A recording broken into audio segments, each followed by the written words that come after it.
हर बंदा नबी की मोहब्बत में मुसलमान नहीं हुआ। दो तरह के तबकों ने इस्लाम को खराब किया। आज की ये पाक जिक्र की पाक मजलिस मखसूस है उस कायनात की इज्जतदार शहजादी के नाम, जिसकी गोद में पली शहजादी को सैयदतुन निसा कहते हैं। आज की ये मजलिस मखसूस व मंसूब है उस बा इज्जत मस्तूर के नाम, जिसकी गोद से इस्मत पली है। कोई भी तंजीम हो, कोई भी तहरीक हो, वो तब तक कामयाब नहीं होती जब तक उसके पास दो ताकतें न हो, एक माली ताकत, एक अफरादी ताकत। इस्लाम एक आलमगीर तहरीक का नाम, हमें तरीक का मुअर्रख बताए कि इस्लाम पे माल किसका लगा है और इस्लाम पे मेहनत किसकी लगी है। हमें बताएं जो ये इस्लाम फारान की चोटियों से, मक्का के पहाड़ों से जो इस्लाम का सूरज तलू हुआ, ये पूरी दुनिया में फैला कैसे, इस्लाम का पैगाम पूरी दुनिया तक पहुंचा कैसे। इस इतनी बड़ी तहरीक के पीछे वो कौन सी माली कुव्वत थी जो इस्लाम पे अपनी दौलत को खर्च कर रही थी। सिर्फ तारीख के बद तहजीब मुअर्रख ने, जिसका कलम भी उसके ज़मीर के साथ बिका हुआ था, उसने अपने बिके हुए कलम से हिस्ट्री में ये लिख दिया कि अगर मैं ये नाम लिखूंगा तो फिर तारीख का मुअर्रख बादशाह से वो तिजोरी का खजाना कैसे वसूल करेगा। इसलिए उसने हिस्ट्री में लिख दिया कि नबी के घर में कुछ नहीं था, हमारे रसूल माली एतबार से गुर्बत की जिंदगी गुजार रहे थे। वही तारीख सलेबस बन के दीनियात में आई, वही दीनियात बच्चों ने पढ़ी, उनके जहन में यह आ गया कि शायद हमारे नबी के पास माली लिहाज से इतनी ताकतें नहीं थी, नबी माली और दौलत के लिहाज से गरीब थे। फिर नाते भी कुछ इस एतबार से पढ़ी गई कि सलाम उस पर कि जिसके घर न बोरी थी न बिस्तर था। ये सब सिर्फ किस लिए पढ़ा गया? अगर रावलपिंडी में जुमला जाके सुना जाए तो फिर मैं हकीकत से पर्दा उठाता हूँ। ये सब इसलिए पढ़ा गया कि नबी के घर में कुछ नहीं था। अगर कहते कुछ था फिर बताना पड़ता वो कुछ किसका था। वो जो नबी के घर में कुछ था वो कुछ किसका था? वो नाम छुपाने के लिए, वो शख्सियतें छुपाने के लिए मुअर्रख ने ये कह दिया नबी के घर में कुछ नहीं था। अगर तूने ये लिख दिया है तो फिर मैं तुम्हारे सामने तारीख की वो किताबें सामने रखने के लिए तैयार हो। जब ये मक्का के लोग इकट्ठे होके नबी के दरवाजे पे आए थे और ने दरवाजा रिसालत पे आके गुस्ताखाना लहजे में कहा था, ऐ यतीम है अब्दुल्ला, तू हमारे खुदाओं को बुरा कहता है, हम तुझे कत्ल करने के लिए आए हैं। न तू रहेगा, न तेरे अल्लाह का पैगाम रहेगा, न तेरा दीन रहेगा। जब ये नबी की कत्ल की साजिश लेके नंगी तलवारें लेके नबी के घर को चारों तरफ से घेरे में लेके खड़े हुए थे तो तरीक का बिका हुआ मुअर्रख भी ये लिखने में मजबूर हो गया कि इतनी देर में नबी के सहन से एक बीबी की आवाज आई। उसने आवाज देकर रसूल से कहा, मालिक आपने नहीं घबराना, आपके कदमों की कसम है, ये जितने तेरे दरवाजे पे भौंकने आए हैं ये सारे ही मेरे कर्जदार है, ये सारे ही मेरे नमकखार है। फिर रसूल को पीछे हटा के वो बीबी पसे पर्दा गई, उसे दीवार के पीछे जाके नाम ले लेके कहा, ऐ फला इब्ने फला बता, क्या तेरे बाप ने मेरा इतना कर्जा नहीं देना? और फला के बेटे बता, क्या तू मेरे मकरूज का बेटा नहीं है? और फला के बेटे बता, क्या तेरी मां मेरे घर से रह के नहीं जाती? सबने हाथ बांध के कहा, बीबी हमें खबर नहीं थी कि अंदर आप बैठी है, आप बताएं माफी कैसे हो सकती है? ये है तरीक़े इस्लाम का सियाहतरीन बाब। बीबी ने आवाज दे के कहा, तलवारें नियामों में वापस रखो, अब वापस न जाना, मेरे मोहम्मद के कलमे पढ़ते जाओ, कर्जे माफ करवाते, अब वापस न जाना।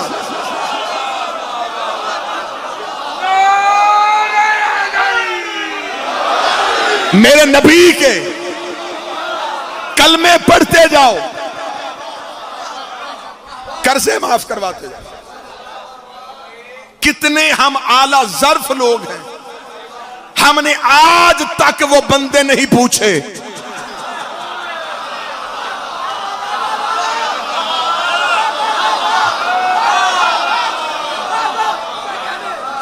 बाबा अहमद शाह जी, दुनिया शुरू से सादात की मकरूज है। आज तक नहीं पूछा गया कि वो लोग कौन थे जिन्होंने कर्जे माफ करवाने के लिए कलमा पढ़ा। दो तरह के तबकों ने इस्लाम को खराब किया। हर बंदा नबी की मोहब्बत में मुसलमान नहीं हुआ। कुछ हुए बीबी खदीजा की दौलत के लालच में, कुछ हुए अली की तलवार के डर से।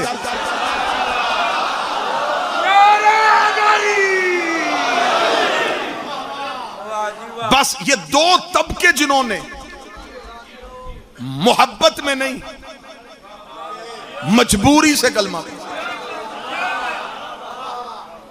कितनी बड़ी अरब की रईसा थी मेरी शहजादी। कहत के दिनों में भी जिसका दस्तरखान सजता हो,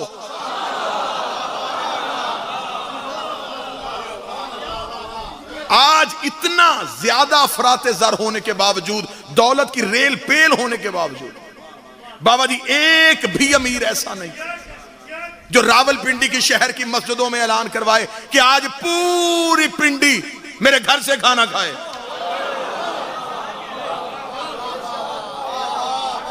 इतना रईस अब भी कोई नहीं। और उस बीबी का नौकर रोजाना ऐलान करता था, सारा मक्का हमारे घर से खाना खाए।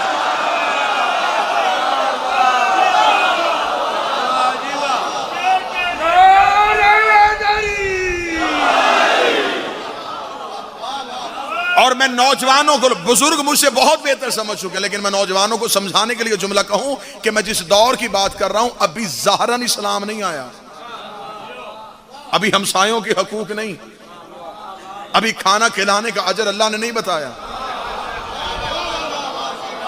अभी भूखे को खाना खिलाने का हुक्म नहीं आया। और दस्तरखाने बीबी सजा,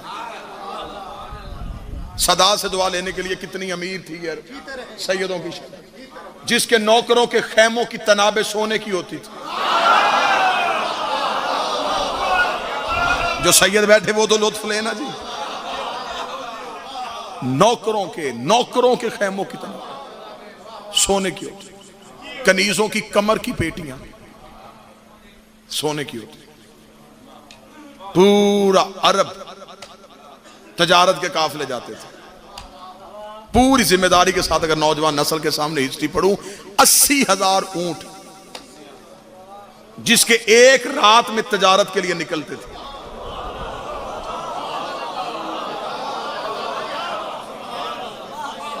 वो कितनी बड़ी रईसा, खुद भी रईसा और बाप जनाब खवैलत भी रईस थे। रईस बाप की, रईसा बेटी थी, जनाब खवैलत भी रईस थे। और मुझे यहाँ पे एक तरी कबाब मेरी आंखों के सामने आ गया, यकीनन आप लुत्फ लेंगे। जब ये बीबी हमारे नबी के घर आ गई है तो बीबी सादगी की जिंदगी गुजारती थी। तो एक दिन मक्का की औरतों ने कहा कि वो खवैलत की बेटी, वो जो अरब की शहजादी है, वो जो इतनी बड़ी ताजरा थी, जरा जाके देखें यतीम अब्दुल्ला के घर में किन हालात में जिंदगी गुजार रही है। जब वो आए तो बीबी सादगी की हालत में जमीन पे बिछोना बिछा के बैठी हुई थी। तो उन मक्के की औरतों ने आके देखा, क्योंकि मक्का में शायरी आम थी, ये ताना भी शेर में दिया करते थे। उन्होंने अरबी में एक शेर पढ़ा, उन्होंने आके कहा, बीबी तेरा बाप खवैलत इतना अमीर था कि उसके सर का शिमला अर्श को छूता था और तू यतीम अब्दुल्ला की नौकरी कर रही है। उन्होंने जो शेर पढ़ा मैं उसका उर्दू में तर्जमा पढ़ रहा हूं। तेरा बाप खवैलत इतना अमीर था कि उसके सर का शिमला अर्श को छूता था और तू यतीम अब्दुल्ला की नौकरी कर रही है। बीबी ने शेर का जवाब शेर में दिया, ना बीबी ने वजन बदला, ना बीबी ने भैर बदली, ना बीबी ने जमीन बदली, बीबी ने सिर्फ लफ्ज बदले हैं और बीबी ने शेर का जवाब भी दे दिया, बाप की इज्जत भी बता दी, शोहर का एहतराम भी बता दिया। अब बीबी का अदब सुनना, कितनी बड़ी अदीबा थी मेरी शहजादी। बीबी ने कहा, क्या कहा तूने? उन्होंने कहा, तेरा बाप खवैलत इतना अमीर था कि उसके सर का शिमला अर्श को छूता था और तू यतीम अब्दुल्ला की नौकरी कर रही है। बीबी ने कहा, बाप मेरा इतना अमीर था कि उसके सर का शिमला अर्श को छूता था, जिसकी कनीजी कर रही हो इसका जूता अर्श को छूता, इसकी नालैन अर्श को छूता, उसका शिमला छूता था, इसकी नालैन अर्श को छूता।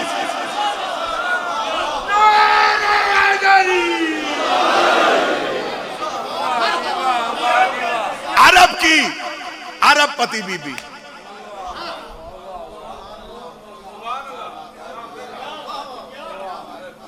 अरब की अरबपति। आज भी इस्लाम बीबी का मकरूज है।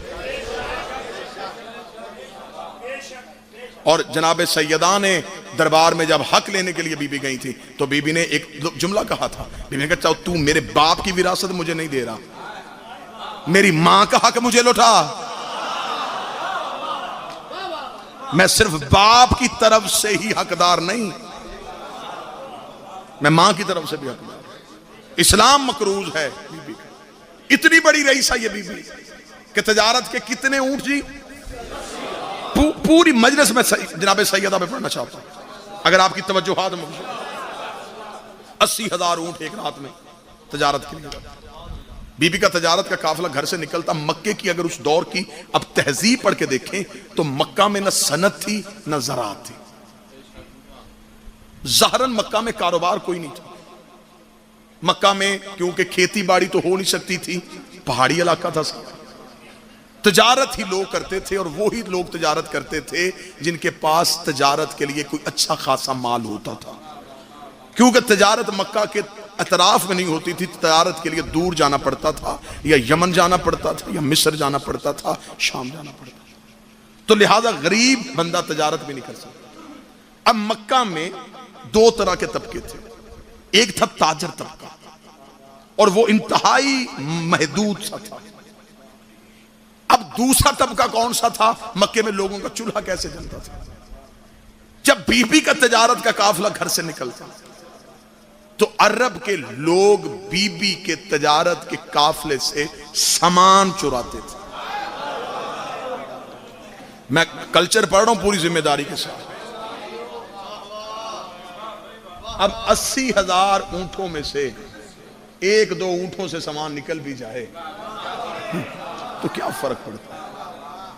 ये अरबों का रिवाज था। अरबों के ये रस्ते में बैठ के तजारत का काफिला लूट लिया करते थे। अगर मैं आज के दौर के मुताबिक लफ्ज तब्दील करूं तो बड़ा अच्छा लफ्ज आ सकता है, दिन के रात के चोर दिन के चौधरी होते थे। बादशाह हुसैन इज्जत हुसैन रात के अंधेरे में चुराना और दिन की रोशनी में डेरा सजा के बैठ जाना। मुसलसल बीबी के काफिले अब लुट रहे थे। नौकर आके बताते थे कि बीबी रोजाना जब भी काफिला जाता है तो काफिला कोई ना कोई ऊंट चोरी हो जाता है, कोई ना कोई सामान चोरी होता है। मुसलसल जब बीबी के काफिले लुट चुके, बीबी ने कहा ऐसे काम नहीं बनेगा। शरीयत की मलका ने हया का बुरका सर पे लिया। अब मुझे अगले जुमले पे अंदाजा हो जाएगा कि मजमे में कितने बंदे हैं जो मौजू सुन रहे हैं। बीबी ने हया का बुरका अपने सर पे लिया और घर से चल के निकलती निकलती रुक गई आके अबू तालब के डेरे के दरवाजे। आया बादशाह हुसैन इज्जत बाबू। बीबी आके हजरत अबू तालब के डेरे के दरवाजे पर। अरब में जब किसी का चूल्हा भी नहीं जलता था, अली के बाप का डेरा उस वक्त भी चलता था।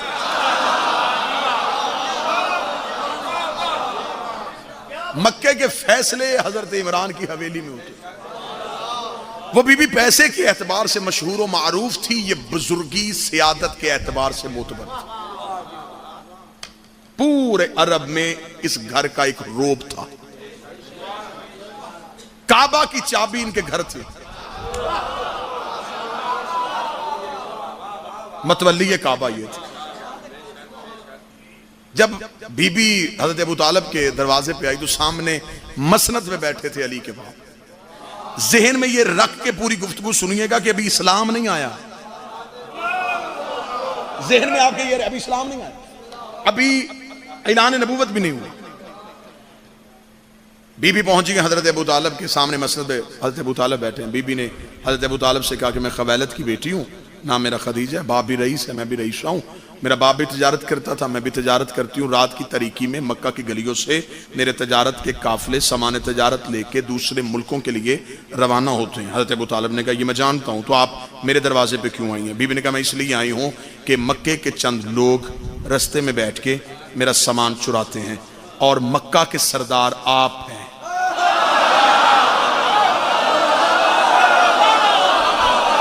बड़ा मुश्किल काम होता है मिंबर पे तारीख पढ़ना।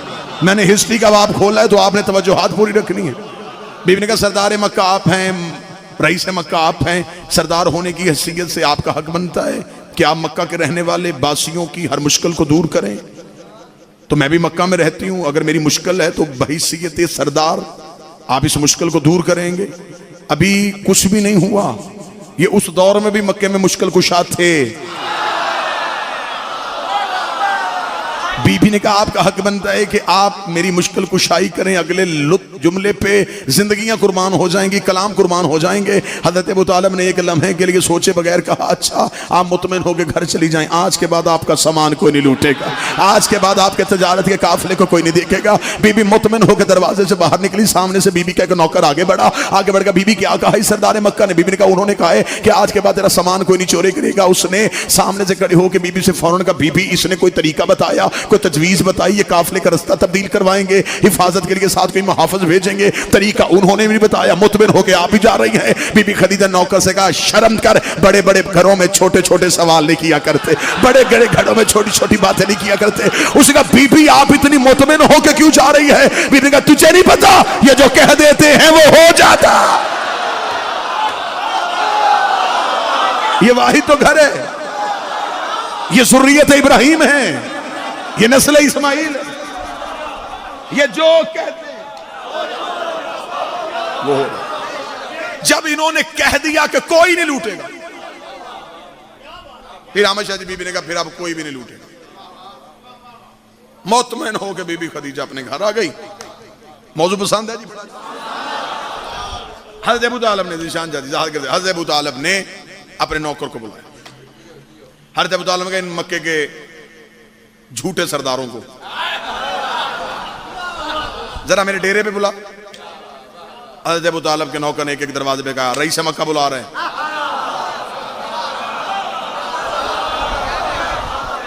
वो इकट्ठे हो गए हज़रत अबू तालिब के घर। हज़रत अबू तालिब ने सबको बिठाया, बिठा के हज़रत अबू तालिब ने एक तकरीर की, जिस तकरीर को किताबों में लिखा गया खुतबतुल कुरैश, कुरैश वालों को दिया हुआ खुतबा। हज़रत अबू तालिब का खुतबा ही कितना खूबसूरत है, क्या कहने। सिर्फ लफ्ज सुनिएगा और लुत्फ लीजिएगा, कितने खूबसूरत लफ्ज होंगे। जिसका बेटा बोले तो नहजुल बलागा बने, बिस्मिल्लाह। जिसका सबसे छोटा बेटा बोले तो नहजुल बलागा बने, वो बाप कितना फसीह हो बलीग हो। अरबों में सबसे बड़ा दीवान हज़रत अबू तालिब है। शायरी की सिन्फ के कई कई जेते हज़रत अबू तालिब ने मुतारफ करवाए। हज़रत अबू तालिब ने सबको बिठाया, सबको बिठा के अबू तालिब तकरीर के लिए खड़े हुए। अब जुमले सुनिएगा, बलागतें देखिएगा, जरा कलाम का सुखन का तरीका देखिएगा। हज़रत अबू तालिब ने सबको बिठा के कहा है मक्का वालों, आज ख़ुवैलद की बेटी खदीजा मेरे घर आई थी और उसने शिकायत की है कि मक्का से उसका सामान चोरी होता है और मक्के वाले तुम हो।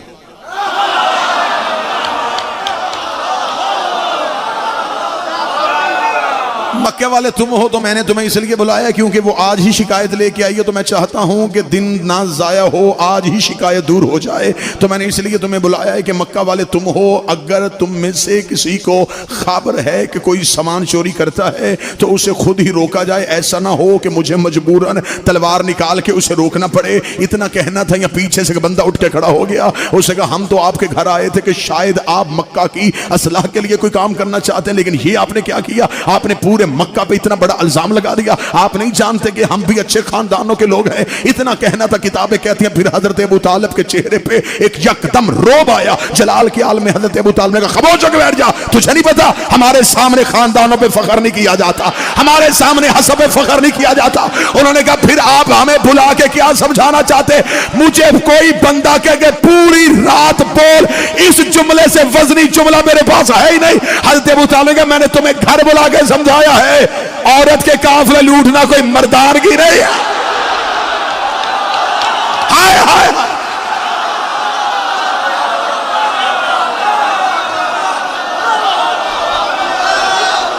मैंने तुम्हें घर बुला के समझाया।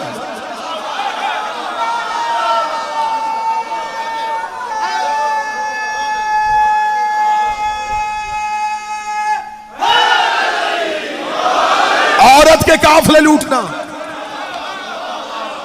कोई मर्दानगी नहीं, कोई मर्दानगी नहीं। ये जुमले हजरत अबू तालिब ने बहुत पहले कहे थे। रसूल ने बहुत बाद में कहा था, कल अलम उसे दूंगा जो मर्द होगा।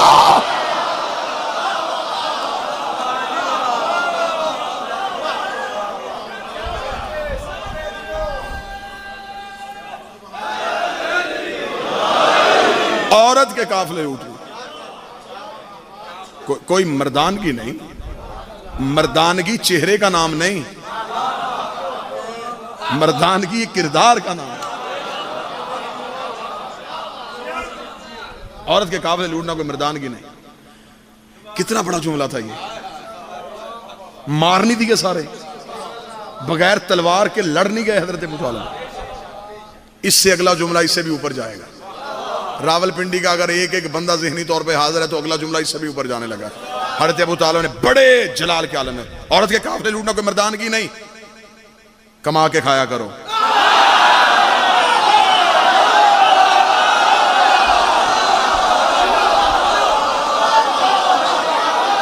अभी इस्लाम नहीं आया, इस्लाम नहीं आया। अबू तालिब ने कहा कमा के खाओ, कमा के खाओ, फिर मेरी तुमसे कोई नफरत नहीं, मेरे तुमसे ताल्लुकात अच्छे हो जाएंगे, मैं तुम्हें प्यार किया करूंगा, मैं तुम्हें कोई सजा नहीं दूंगा, तुम कमा के खाओ।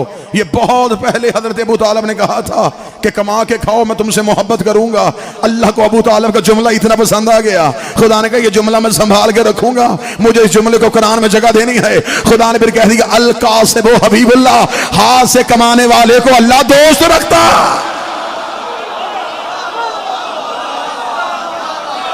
ये जुमला सबसे पहले हजरत इमरान की जुबान से, कमा के खाया करो। इतना कहना था वही बंदा जिसे थोड़ी देर पहले इसी जुमले पे डांट पड़ी, वो दोबारा उठ के खड़ा हो गया। उसने कहा ठीक है, मशवरा आपका ठीक है, लेकिन रईस हैं आप, मक्का के सरदार हैं, सिर्फ सरदार का यही काम है कि इकट्ठा करके हमें ये कहे, मशवरा तूने हमें दे दिया, हमने मान लिया, कमाए कहां से?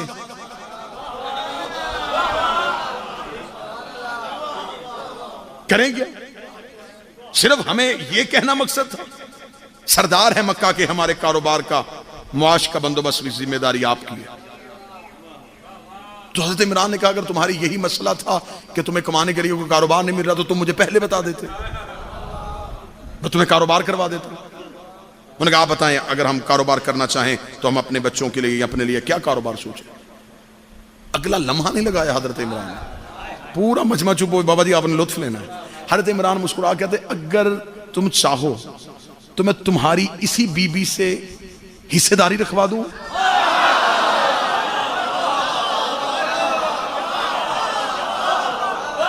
अब आप चुप बैठे, मैंने बाबा जी को इसलिए मतवज्जे किया था कि बंदा रेडी लगाने वाले बंदे से कहे कि तेरा टोयोटा कंपनी में शेयर रख दूं,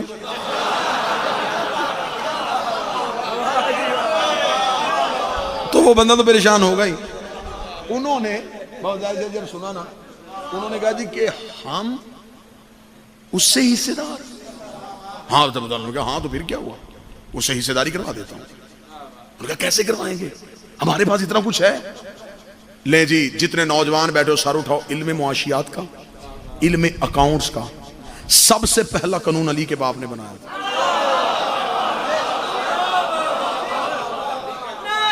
सबसे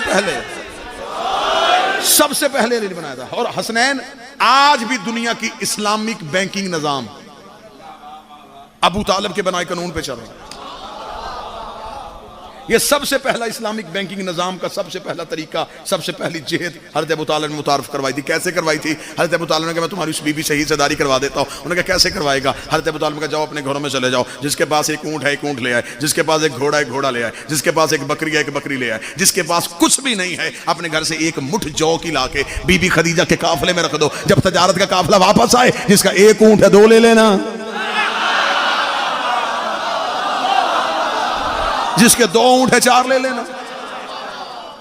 कि इसका तो तजारत का काफिला जाता है ना, तुम खुद नहीं जाओ, सामान भेज दो,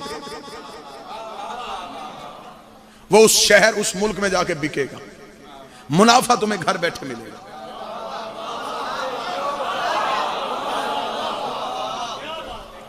खुद एक ऊंट लेके उसमें 2-6 चादरें लाद के तो यमन जाके नहीं बेच सकते।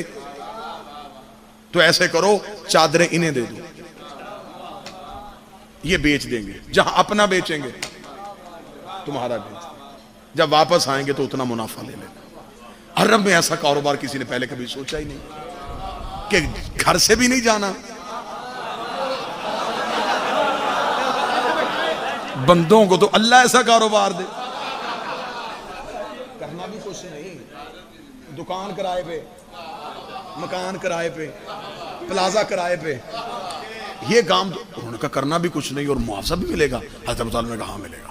उन्होंने कहा ठीक है, फिर हम जाके उसे दे के आएंगे, आपके पास आए, फिर मेरे पास आओ, मैं उसे दे देता हूँ। अब गए घरों में, अब यहाँ पे आके मौर्रख ने एक डंडी मारी, लेकिन मौर्रख को नहीं पता था कि 2019 में कैसे कैसे तेज बंदे पैदा हो जाने हैं कि उन्होंने डंडी चलने नहीं देनी। अब बाबा जी मौर्रख ने यहाँ पे डंडी कैसे मारी, वो उस दौर पे कलम दवात लेके बादशाह के सामने बैठा था और उसने जल्दी जल्दी लिख लिया, फलां बंदा अपने घर में गया, उसने दीवारों पे हाथ मारे, कुछ भी ना बचे, जो था अल्लाह की राह में दे दिया, फलां ने इतने ऊंट अल्लाह की राह में दिए, फलां ने इतने घोड़े अल्लाह की राह में दिए, मेरे सामने लेके आओ वो बंदा, मैं तरीक की किताबें उसके सामने रख के उसके सर पे कुरान रख के पूछूं, अब इसे पढ़ और अब बता अल्लाह की मोहब्बत में दिया था या दुगना करवाने के चक्कर में दिया।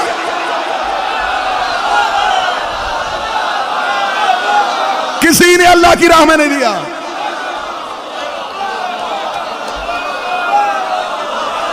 अल्लाह की राह में किसी ने नहीं दिया, दुगना करवाने के चक्कर में दिया। दलील मांगे रावलपिंडी, मैं दलील देता हूं,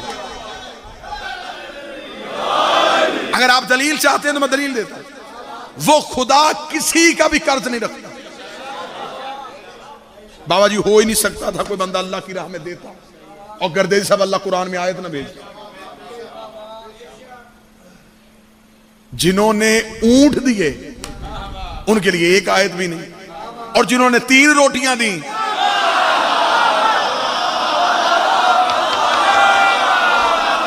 अब बता अल्लाह आदल है कि नहीं है? अगर वो रोटियों वालों का शुक्रिया अदा कर सकता है तो फिर तो उसके अदल में फर्क आ जाएगा कि जिन्होंने रोटियां दी उनका शुक्रिया तो अदा किया और जिन्होंने ऊंट दिए।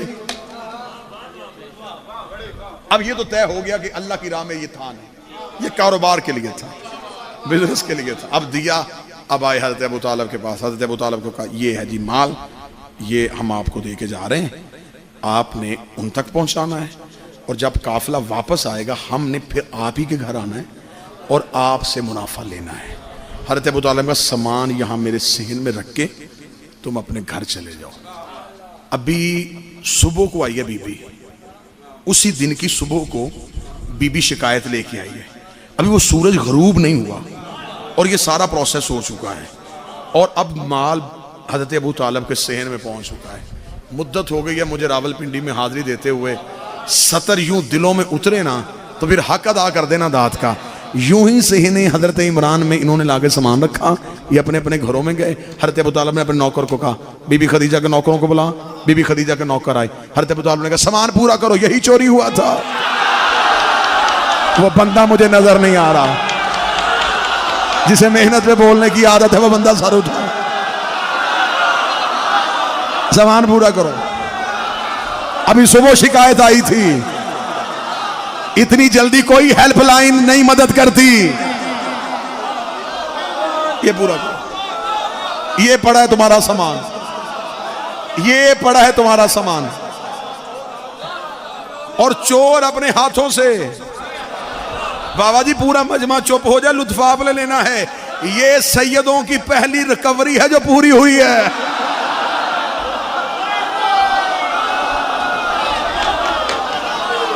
ये पहली रिकवरी है।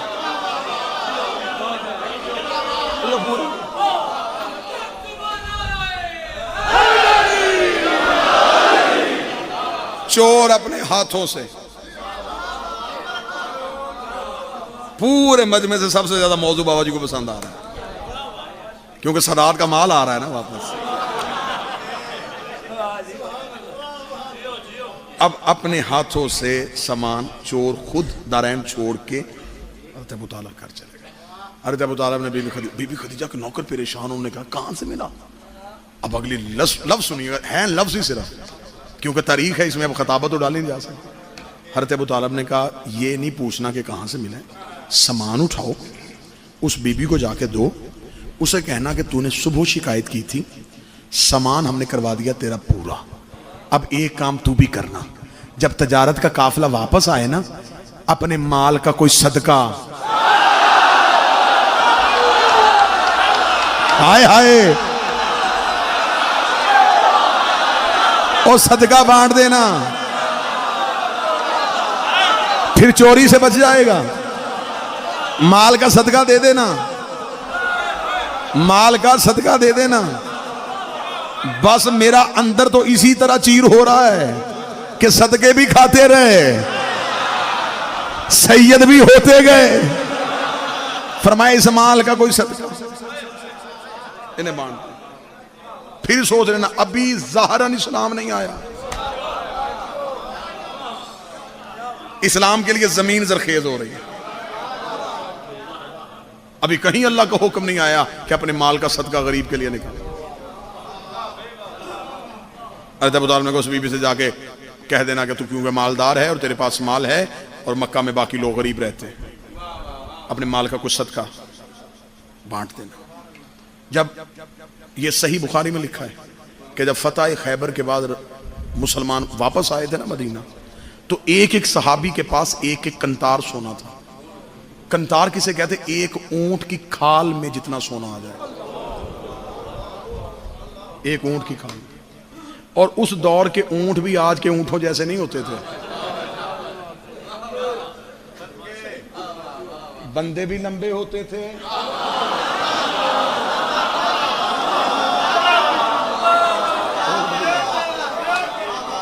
निशान यदि एक एक सहाबी के पास एक एक कंतार सोना आया, एक एक कंतार सोना लेके जब सहाबी आए तो सही बुखारी में लिखा है कि नबी की एक ज़ौजा ने कहा था कि या अली तेरे बच्चे जिए। उस दिन हमने पेट भर के खजूरें खाई। मुसलमानों के बच्चे मदीने की गलियों में सोने की डलियों से खेल रहे थे, लोग दुकानों के दरवाजे दस्तक दे दे के कह रहे थे खाता निकाल हमारा, कर्जे वापस। बैतुल माल भर चुका था खजाने से, इतना यकदम पैसा इस्लाम के पास आ गया। अब ये दौलत की रेल पेल मैंने सुनाई है सिर्फ इसलिए कि मैं बताऊं कि सदात का किरदार क्या है हिस्ट्री में। ये मदीने में हालत थी कि बच्चे सोने की डलियों से घेर रहे, बैतुल माल भर चुका है, ऊंटों में भी सामान लदा हुआ है, एक एक सहाबी एक एक कंतार सोना उठा के अपने अपने घर में बैठा हुआ है। और मुझे इज्जत कुरान की कसम है, तुम सुन्नी किताबें चाहोगे मैं सुन्नी किताबें मेंबर में ढेर करूंगा। उस दिन भी हुसैन के बाबा अपने घर आए हैं तो अली के हाथ में सिर्फ हाथ में खून से भरी तलवार थी। जनाब सैयद अपने मसनद से उठी, उठ के देख रही, या अली मैंने सुना है बूज़र कंबर से कि आज की लाई कमूस पे आपने इस्लाम का आलम गाड़ा है। या अली मैंने ये भी सुना है कि फतह भी आपके सदके में हुई है। या अली मैंने ये भी सुना है कि मजहब को भी आपने मारा है। या अली आज मुसलमान हो तो एक एक कंतार सोना उठा के फिर रहे हैं। या अली आपका कोई माल पीछे आ रहा है, आपका कोई सोना पीछे आ रहा है। अली की आवाज आई, मेरे आका की बेटी, मेरे मौला की बेटी, क्या तू नहीं जानती वो सदका था, हम सैयद है,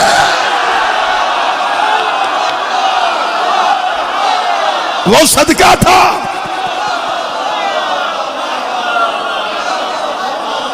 हम सैयद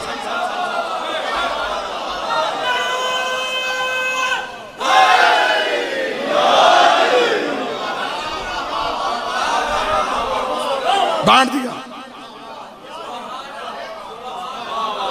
जिस मौरख ने ये लिखा ना इनके घर में कुछ था नहीं, इनके घर में सब था। बांटने का हुनर इनसे ज्यादा किसी को नहीं आता। बांट जो आता था, बांट जो आता था बांट। अब ऐसा ऐसा जब बीबी खदीजा के फरमाइश का कुछ सदका इन्हें दे देना। अब रावलपिंडी लुत्फ ले, फिर अगले जुमले का भी मौजू के साथ आप चल पड़े तो फिर अगले जुमले का लुत्फ ले। अब ज़हन में आपकी ये स्केच आ चुका है कि अब उन सब का माल जा चुका है। अब अगली रात जब तजारत का काफिला ज़ीशान शाह जी घर से निकला, मंजर तब्दील हो गया, चोर मुहाफिज बन गए।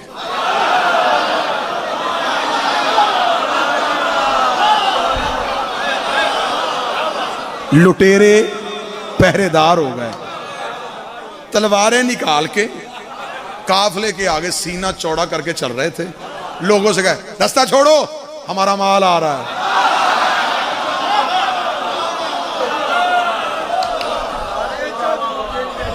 हम भी राज से ताजर हो गए हैं, कल से हम भी बिजनेसमैन हो गए हैं। रास्ता छोड़ो, खबरदार कोई काफले को ना देखे, हमारा माल है, हम हिफाजत से गुजारेंगे। एक रात में तब्दीली देखो, चोर मुहाफिज बना हुआ,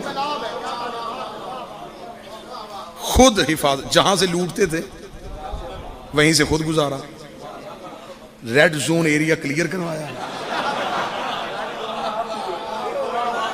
काफले को हिफाजत के साथ मक्के से बाहर भेजा, हाथ हला हला के काफले को अलविदा किया, घरों में इंतजार के साथ बैठ गए। किताबें कहती हैं कि वो जो तजारत का काफला गया, उस तजारत के काफले से बीबी को 80,000 तलाई सोने के दिनार, पहले से ज्यादा मुनाफा हुआ। 80,000 तलाई दिनार। जब नौकरों ने आके बीबी को हिसाब दिया तो उन्होंने कहा बीबी बड़े पुरसकून तरीके से काफला गया है, बड़े अच्छे तरीके से तजारत हुई है, ये 80,000 तलाई पहले से ज्यादा मुनाफा हुआ है। बीबी ने कहा बाकी तजारत का जितना भी प्रॉफिट है वो अलहदा रखो, ये जो ज्यादा हुआ है ना ये अलहदा कर दो, इसे उस माल में जमा नहीं करना। बीबी इसका मुसर्रफ क्या है? बीबी ने कहा इसका मुसर्रफ मेरे पास है, ये तुम अलहदा करो, इसे अलहदा रखना। नौकरों ने वो जो माल था वो बीबी को हिसाब देने के बाद अलहदा समेट दिया। बीबी ने वो 80,000 तलाई दिनार अपनी पकीज़ा चादर की आगोश में लिया। रावलपिंडी वालों, होते तो सिर्फ खतीबों के पास लफ्ज़ हैं, तुमने सिर्फ लफ्ज़ की कदर करनी है। हक के समात में पूरा मजमा एहतराम में कदमों पे उठ के खड़ा भी हो जाए तो सतर फिर भी वजनी है। बीबी ने पकीज़ा चादर में 80,000 तलाई दिनार लिया, हजरत अबू तालब के दरवाजे पे आई, कायनात की पहली खुम्स देने वाली औरत।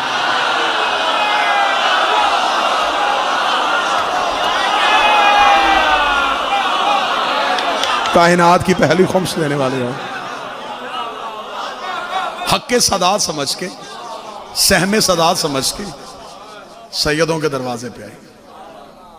80,000 तलाई दिनार सामने रखा। दौर कौन सा? जब लोग एक वक्त की रोटी को तरस रहे थे, भूख का दौर था, कहत का जमाना। जहां हजरत अबू तालिब ने एक नजर 80,000 तलाई दिनार देखे, फिर हजरत अबू तालिब ने पर्दे के पीछे बैठी हुई बीबी को देखा। हजरत अबू तालिब ने कहा ये किस लिए लेके आई है? फरमाया आपके तदब्बुर को सलाम, आपकी फहमो फरासत को सलाम। अरे रईस मक्का आपके एक फैसले से ये चोरी जैसे गुनाह से भी बच गए, माल भी मेरा हिफाजत से चला गया। ये 80,000 मैं अलहदा लेके आई हूँ आपके लिए। हजरत अबू तालिब का जुमला आज भी तारीख के गले में है। हजरत अबू तालिब ने मुस्कुरा के कहा बीबी तुझे नहीं पता हम उजरत लेके एहसान नहीं करते।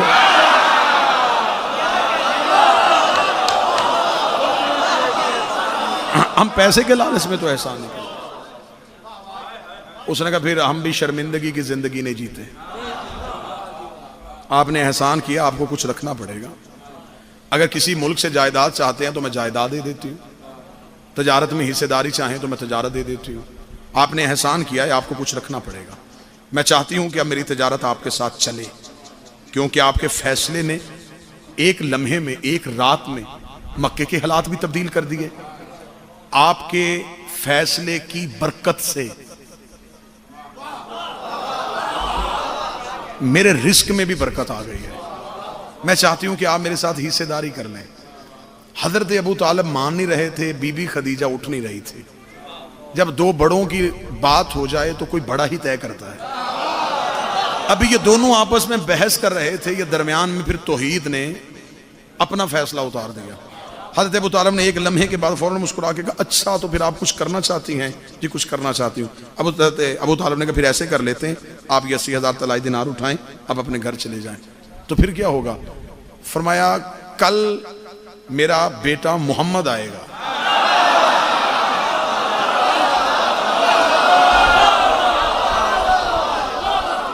कल वो आपके तजारत के काफिले में आपके हमरा जाएगा, आप उन्हें क्यों भेज रहे हैं? हज़रत अबू तालिब ने फरमाया ताकि हम आपको बताएं कि हम कौन होते हैं।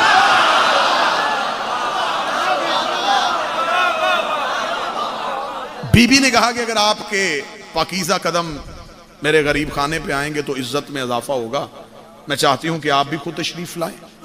बीवी के महल में शायान शान बंदोबस्त हुआ कि मक्का के सरदार आज घर आ रहे हैं। पर्दे का इंतजाम किया गया, हरीर और रंदीप के पर्दे लग गए। अगली सुबह शरीफ तरीन चचा अपने अशरफ तरीन भतीजे को लेकर बीबी खदीजा के महल के दरवाजे पे पहुंचा। बीबी के महल में एक वक्त में 2 चांद तलू हो गए। बीबी ने हरीर और रंदीप के पर्दों को पीछे हटा के देखा। बचपन में जिसे ख्वाब में देखा करती थी, मुजस्सम मोहम्मद बन के दरवाजे पे।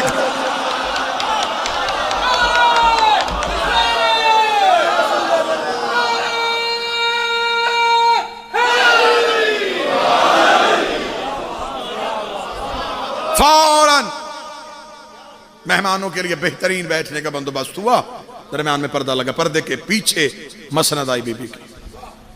झुकी हुई नजरों से सैयदों की मां ने कहा, अच्छा तो ये हैं आपके बेटे। मैं इनसे कोई बात करना चाहूंगा, क्या आपने पहले कभी तजारत की है?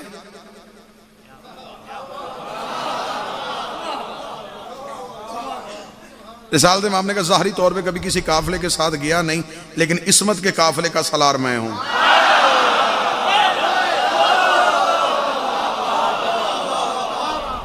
क्या सलारी है?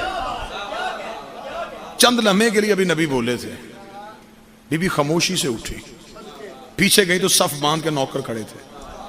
बीबी ने उनमें से एक नौकर बोला, मैसरा इधर आ। अलहदा जाके बीबी ने कहा, ये सारे ही नौकर मेरे एतमाद वाले हैं, लेकिन जितना एतमाद मुझे तुझ पे, मुझे किसी और पे नहीं है।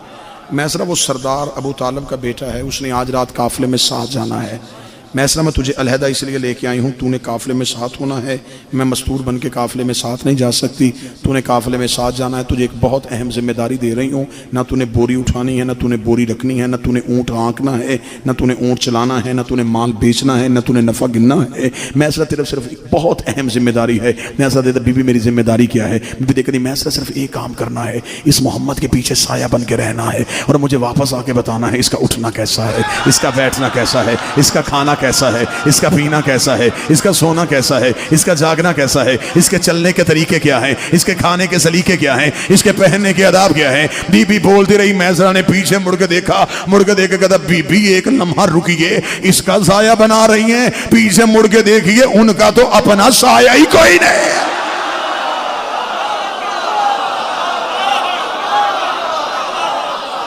साया ही कोई नहीं। और ये शिया सुन्नी दोनों ने लिखा, हमारे नबी के जिस्म का साया नहीं था। 5वें बादशाह से के बंदे ने पूछा था कि आप आले मोहम्मद के जिस्मों का साया क्यों नहीं होता? फरमाया, नहनु अज़लानुल्लाह फिल अर्ज़, हम जमीन पे अल्लाह का साया है और साये का कभी साया नहीं होगा। क्योंकि साये की 2 सिफतें, यहां साया आगे चलता है या पीछे चलता है। खुदा ने कहा, मैं गवारा ही नहीं करता, या ये आगे चलेगा या पीछे चलेगी। अल्लाह ने कहा, मैं गवारा ही नहीं करता, मेरे नबी का साया भी नबी से आगे चलेगा।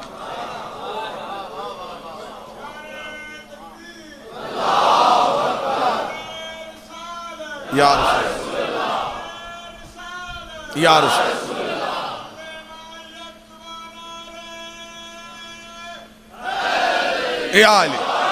बात इतनी फैल रही है कि समेटनी मुश्किल हो रही है। अब इस बात में भी एक कीमती मोती है। मैं तो चाहता था कि शायद आप पहले ही समझ जाते और मुझे रुकना ना पड़ता, लेकिन मैं फिर भी समझाने के लिए रुकता हूँ और वापस आता हूँ। मैंने कहा है कि खुदा गवारा नहीं करता था कि नबी का साया भी नबी से आगे चले। साया कोई अलहदा नहीं होता, साया होता है अपने ही वजूद की शबी, और खुदा नहीं चाहता कि मेरे नबी के वजूद की शबी भी नबी से आगे चले। खामोश मजमा मुझे ज़रा इतना तो बोल के बता दे, जो नमाज पढ़ाए वो आगे खड़ा होता है, जो पढ़े वो पीछे खड़ा होता है। जिस मोहम्मद का अपना साया खुदा नबी के आगे बर्दाश्त नहीं करता, उसे कोई गैर आगे खड़ा होकर नमाज कैसे पढ़ा?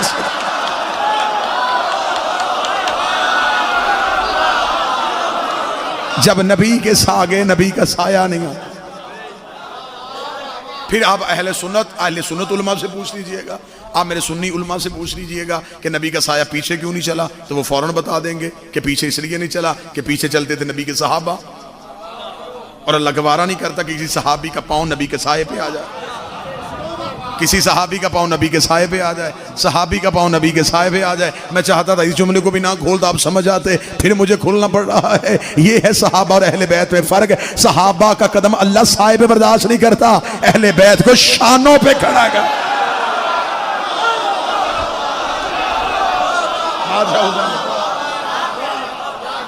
बाजी खत्म हो गया, मजमून। वक्त बहुत तेजी से गुजर रहा है और बाहर बादल भी गरज रहा है, लिहाजा जल्दी जल्दी इस जुमले को यहीं पे समेट लेते हैं। बीबी खदीजा ने मैसरा से कहा, मैसरा तूने साथ जाना है। मैसरा काफिले में साथ चला गया, मैसरा काफिले के साथ वापस आया। बीबी ने बेचैनी से महल का दरवाजा खोला। इससे ज्यादा स्पीड तो मैं भी नहीं कर सकता, इससे ज्यादा जल्दी तो मैं भी नहीं कर सकता। मैसरा ने महल का दरवाजा खोला। बीबी ने देख के कहा, मैसरा जल्दी कर। मैसरा मुझे ये नहीं बताना किस शहर में माल ज्यादा बिका, किस में कम बिका, कितना नफा हुआ, कितना नुकसान हुआ, कितनी तजारत हुई। मैसरा मुझे कोई तजारत की बात नहीं बतानी। मैसरा जल्दी कर, मुझे मेरी इबादत की बातें बता। मैसरा जल्दी कर, मुझे उस मुस्तफा की बातें बता। मैसरा दे दा, बीबी मैं तुझे इस मोहम्मद अरबी की क्या क्या बातें बताऊं। ये जंगल में जाता था, परिंदे इसके पास अपनी फरियादें लेके आते थे, दरख्त इसे झुक झुक के सलाम करते थे, परिंदे अपने पैरों का इसके सर पे साया करते थे, जर्रा इसमें उठ उठ के दरूद पढ़ते थे। बीबी जहां भूख लगती थी जन्नत से खाने आ जाते थे, जहां प्यास लगती थी ये ठोकर मारता चश्मे उभर आते थे। बीबी ये रेत में कदम रखता था, नक्श नहीं उभरता था। बीबी ये पत्थर में कदम रखता था, नक्श उभर आता था। अभी मैसरा बोला, बीबी का चुप, सिर्फ इतना बता, ऐब तो नहीं देखा तेरा, तेरी इज्जत की कसम है, या वो बेऐब है या ये बेऐब। ला रे बेऐब। खुश हो गई बीबी, खुश हो गई सैयदों की मां। बीबी ने खुश होकर कहा, 100 ऊंट सोना, 80 ऊंट चांदी, यमन की सारी जायदाद तेरी।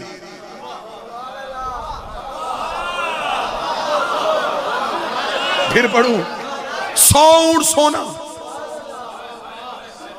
80 ऊंट चांदी, यमन की सारी जायदाद। आप चुप क्यों है? दिए तो बीबी ने। मैसरा का बदन यूं कांपा। मैसरा ने देखा, बीबी इतना कुछ मुझे सिर्फ ये बात बताने की वजह से? बीबी बात बताने की वजह से नहीं, एक काम ये किया, एक काम और कर दे, सुबह मेरी शादी का पैगाम लेके अबू तालिब के घर चला जा। बीबी ने इतना जुमला कहा, मैसरा देता 100 ऊंट सोना, 80 ऊंट चांदी, यमन की सारी जायदाद। नहीं बीबी, काम मुश्किल है, उजरत थोड़ी है। बीबी देखा थी इतना कुछ मैंने दिया है और तू नहीं रख रहा, तू मुंह से बोल तुझे क्या चाहिए। मैसरा देखता, बीबी अपना सोना पास रखिए, चांदी अल्लाह आपको मुबारक करे, जायदाद नसीब हो। पैगाम लेके चला, मैं जाता हूं, अगर वो आपके मुकद्दर का मालिक बन गया, फिर जो कुछ सफर में मैं देख आया हूं, फिर वादा एक कर, जन्नत तेरी औलाद की मोहब्बत का नाम है।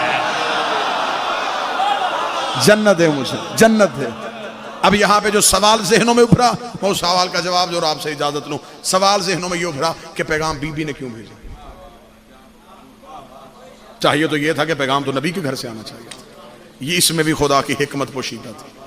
अगर पैगाम नबी अपने घर से भेजते, आज मौलवी कह देता मालदार जो थी,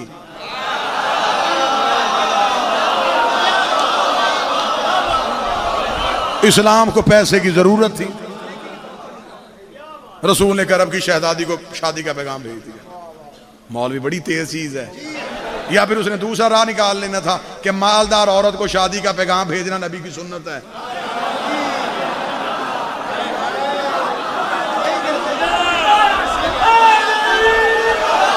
खुदा ने कहा नहीं नहीं नहीं नहीं अबू तालिब नहीं, खदीजा तू मेरे नबी के भरम को कायम रख, तू अना को कायम रख, तू मजाज को कायम रख, पैगाम तू भेज दे। अजब नहीं कि बीबी की आवाज़ हुई, मेरे मालिक मैं पैगाम भेजूं। कल को दुनिया कहेगी औरत होकर शादी का पैगाम भेजा, फिर मैं दुनिया को कहती रहने दे तू शादी का पैगाम भेज, तू शादी का पैगाम भेजेगी, वादा मैं करता हूँ मैं किसी का कर्जा नहीं रखता, तू शादी का पैगाम भेजेगी, मैं शरीयत बना दूंगा। निकाह पढ़ने से पहले मौलवी लड़की की मर्जी पूछेगा, फिर लड़के की रजा पूछेगा। मैं निकाह का इख्तियार ही औरत को दे दूंगा, शरीयत बना दूंगा। निकाह पढ़ने से पहले लड़की की मर्जी पूछी जाए। पूरा अभी 40-45 मिनट का मजमून था, सारे का सारा यूं बंद किया, समेटा, चला गया। पैगाम सैयदों की हवेली में बारात अबू तालब की हवेली से निकली। यासीन का सेहरा, मुजम्मल की मेहंदी, ताहा की लड़ियां, इन्ना मयरीदुल्लाह की चादर, इन्ना मवलियकुमुल्लाह की अंगूठी, कुल आउज़ बिरब्बिल फलक की धूनी। अबू तालब नबी का हाथ पकड़ के कह रहा था, ओए रब के गुस्ताखो, दरवाजे खोल के देखो, अब्दुल्ला के यतीम की नहीं, मेरे सरदार की बारात है।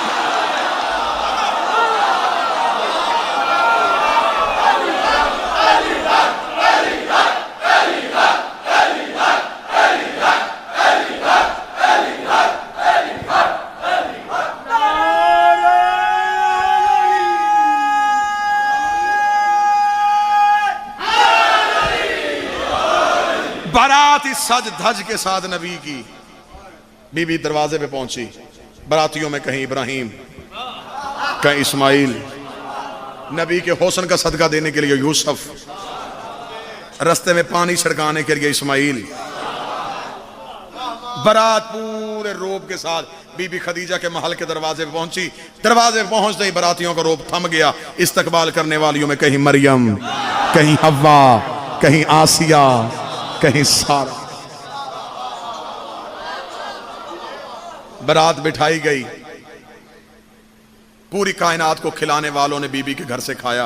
या रसूलल्लाह, मैंने 3.5 साल शेबे अबी तालिब में इस्लाम को अपने हाथों से परवान चढ़ाया है। या रसूलल्लाह, मैंने जिंदगी में कभी गिला नहीं किया। इतना कहना था, रसूल की दाढ़ी आंसुओं से भर गई। रोकेगा ज़हरा की माँ आखिरी रात में अपने एहसान तो नहीं बता रही। अगर तूने एहसान किया है, देख अल्लाह ने तेरे एहसान का बदला दिया है। अल्लाह ने इमामत तेरी नस्ल में रख दी है। अल्लाह ने जन्नत की सरदारी तेरी नस्ल में रख दी है। रोकेगा दी उसने करम कर दिया। मेरा सजदा आज भी शुक्र के लिए है, आपने करम कर दिया, मुझे कनीजी में ले लिया। या रसूलल्लाह, मैं और कुछ नहीं मांगना चाहती, मैं सिर्फ इतना पहुंच रही हूं, मैंने जिंदगी में कोई मुतालबा किया है? रसूल ने कहा, तूने कभी कोई मुतालबा नहीं किया। कोई सैयद बैठा, मुझे माफ कर देना। रोक दिया, अगर मैं आज मांगू मुझे देंगे, फिर मैं जो मांगेगी वो देंगे। इतना कहना, रेत से 4 साल की ज़हरा को उठाया, उठा के नबी के हाथों में रखा। रोक कर बस इतना वादा कर, मेरी बेटी का भाई कोई नहीं है, मेरी फातिमा का भाई कोई नहीं। या रसूल अल्लाह, और मेरी ज़हरा को कोई,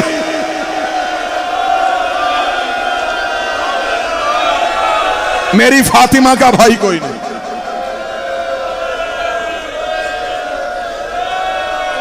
मेरी ज़हरा का भाई कोई नहीं, मेरी ज़हरा का भाई कोई नहीं। इतना कहना था, रसूल की दाढ़ी आंसुओं से भर गई। रोकेगा, क्या कहा खदीजा तूने? मेरी ज़हरा को कोई सताए ना। रसूल ने रो के सिसकी लेके जुमला कहा। रसूल ने कहा, जब तक मैं रहा तब तक कोई नहीं सताएगा। इतना कहना था, बीबी ने हाथ रसूल के कदमों पे रखे तो फरमाया, आपके जाने के बाद अब मैं सदर बनूं अगर रो सको। रसूल रो के कहते, ज़हरा की मां, मैं जब तक जिंदा रहा मेरी जिंदगी में रोएगी नहीं, मेरे बाद चुप नहीं करेगी। रो के कहने की, या रसूल अल्लाह, मुझे बता तेरी जिंदगी के बाद क्या होगा? रसूल की आवाज आई, मेरी 2 उंगलियों के दरमियान देख। बीबी खदीजा ने बिस्तर छोड़ा। बीबी खदीजा ने अपनी कमर पे हाथ रखे, हाथ रख दी। या रसूल अल्लाह, ये कोई दरबार है, लोग कुर्सियों में बैठे हुए हैं, दरमियान में एक मस्तूर खड़ी है, कभी दाएं देख रही है, कभी बाएं देख रही है। रसूल की आवाज आई, खदीजा पहचान, ये तेरी बेटी फातिमा है। रो के कभी, इतने मर्दों में मेरी ज़हरा क्यों चली गई? इतने मर्दों में ये कौन बैठे हैं कुर्सियों पे? कोई सैयद इजाजत दे, मैं बीबी खदीजा का अगला दुख पढ़ूं। बीबी खदीजा ने सर पे हाथ रखा। या रसूल अल्लाह, इतने मर्दों में मेरी बेटी क्यों गई है? रसूल रेत पे गिर गए। फरमाया, तूने जाती देखी है, तू आती नहीं देख सकती। कदमों पे चादर रखी, रोकेगा मुझे आती ज़हरा दिखा दे। रसूल का अब जरा मेरी उंगलियों के दरमियान देख, रोक के दी उंगलियां हटा ले। कोई सफेद सर वाली बीबी मदीने की गलियों में रो रो के कह रही है, बाबा तेरी बेटी उजड़ गई, बाबा तेरी ज़हरा। हौसला करो तो मैं एक जुमला और पढ़ूं, हौसला करो तो। बीबी के गम की रात है, सिर्फ एक जुमला और पढ़ूंगा। बाबा जी एक जुमला। ये कौन है? फरमा तेरी बेटी ज़हरा।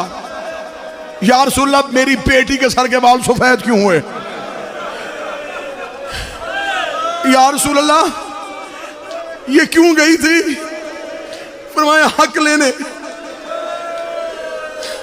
ज़हरा को सीने से लगाया, रुक दी ना मांगना किसी से, तू जो मांगेगी तुझे मैं देती हूं, बाबे के बाद किसी दरबार में न जाना।